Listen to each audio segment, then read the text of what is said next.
Hello viewers, তোমরা সবাই কেমন আছো? আজ আবার চলে এসেছি তোমাদের সামনে একটি নতুন ভিডিও নিয়ে। আজকের ভিডিওতে আমরা শিখব ফোনের সাইড ব্যাক কিভাবে সেটিং করা হয়। সবার কাছে অ্যাট্রাকটিভ হওয়ার জন্য ফোনের সাইড ব্যাকটি সবাই ব্যবহার করে। আজ আমরা সেটাই শিখব কিভাবে ফোনের সাইড ব্যাকটি সেটিং করা হয়। দেখো বন্ধুরা, আমার ফোনে সাইড ব্যাকটি সেটিং করা আছে অলরেডি। এটি আমি কোথা থেকে সেট করেছি সেটি আজকের ভিডিওতে তোমাদের শেখাবো। তার জন্য আমাদের ফোনের সেটিং অপশনে আমাদের চলে যেতে হবে।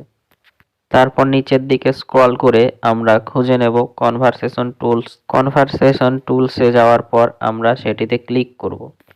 দেখো বন্ধুরা, কনভারসেশন টুলসটি ওপেন করার সঙ্গে সঙ্গে আমরা প্রথমেই যে লেখাটি দেখতে পাচ্ছি নেভিগেশন, আমরা এবার ওই নেভিগেশন লেখাটিতে ক্লিক করব।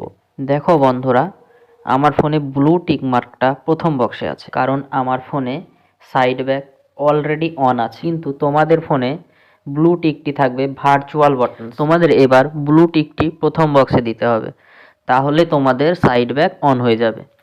বন্ধুরা, আজকের ভিডিওটি এই পর্যন্ত। ভিডিওটি যদি তোমাদের একটু উপকার এসে থাকে তাহলে ভিডিওটিতে একটি লাইক করবেন। তোমাদের লাইকই আমাদের মোটিভেট করে আরও নতুন নতুন ভিডিও বানানোর জন্য। আরও এই ধরনের নতুন নতুন ভিডিও পাওয়ার জন্য বন্ধুরা চ্যানেলটিকে সাবস্ক্রাইব করে আমাদের সঙ্গে থাকবেন। আশা করি বন্ধুরা তোমরা চ্যানেলটি সাবস্ক্রাইব করে দিয়েছো। অল দ্য বেস্ট বন্ধুরা, সবাই ভালো থেকো। আবারও দেখা হবে পরবর্তী ভিডিওতে।